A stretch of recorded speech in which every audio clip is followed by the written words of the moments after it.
and in my book, Bears on Bears, which is about to come out in a new edition, a revised edition with 5 new interviews.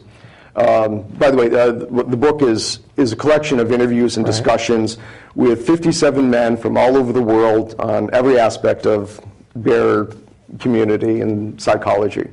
But there is a chapter in the book with a dyke bear, and who actually has now transitioned. Yeah, I believe. Bear Bergman. And as well 3 other trans bears who had already completed transition. Trans bears, I love that. Right, yes. And actually the chapter was excerpted in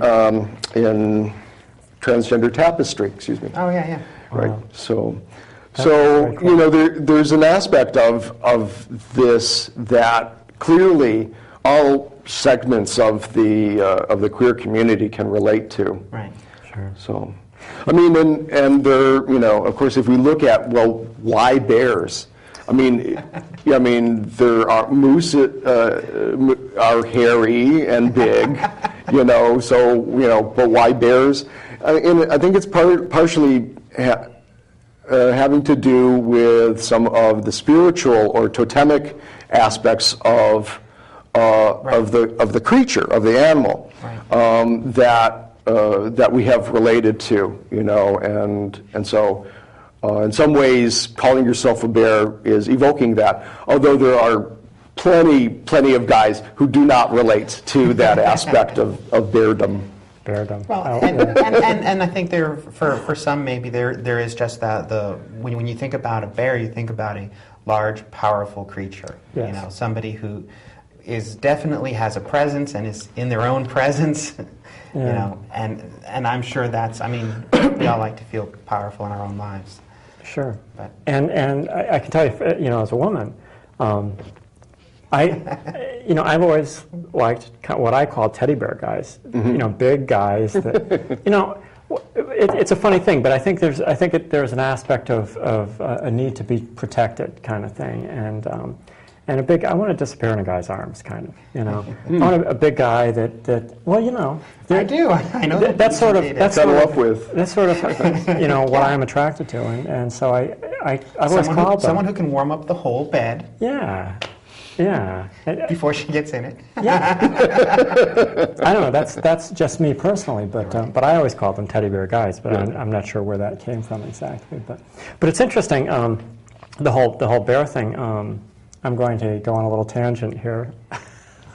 I sort of have a special thing for bears simply because my name Callista is it's from the Greek from the Greek Callisto, which was one of Zeus's conquests, who was turned into a bear. Right. And I sort of, one of the reasons I chose that name is at the time I sort of felt like I was the bear with a woman inside kind of thing. And, and so I sort of related to that. But, well, definitely. I mean, there is that aspect of it. I mean, sort of that. I think a lot of bear men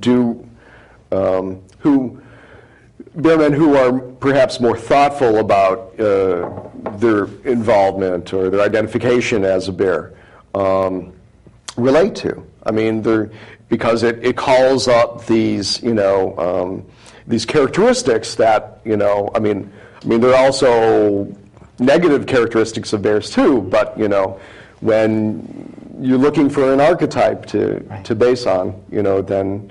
The strength, the ferocity, the cycling through seasons that bears do, and I mean, there's a lot there that I think that is very attractive. I mean, I've always been way before there was a name for it. Sure. I mean, even in high school, I remember having crushes on Mr. Broad, my math teacher, who was this, archetypal, bearish guy. So, so always, that's been a part of, sort of my I can relate. attraction. Yeah, everybody loves bear. Yeah, bears are good. Bears are good. Bears are really cool. Yeah. And here in Connecticut, if anyone is interested, there is a bear club that has regular social functions, that's open really to anyone, whether or not you're built like a bear or you just love bears yourself. And the group is the Northeast Ursa Men. Oh. And you can Google them online, the Ursa Men, URSAMEN. Right. And they're actually one of the country's oldest bear clubs. Oh, wow. And just had their 20th anniversary. Wow. Is that right? I think so. Yeah. Good thing. Yeah. So, and they have lots and lots of stuff going on all over the state, and they also have other functions with other bear clubs elsewhere in Albany and around New England. Wow. So they're a great group of guys, and both my partner and I are members of the Northeast Ursa Men. Your partner. Can I talk about your partner?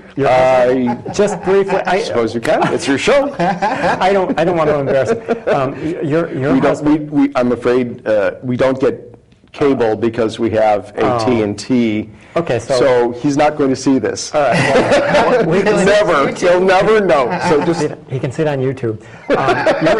Your husband is in fact my primary care physician. yes.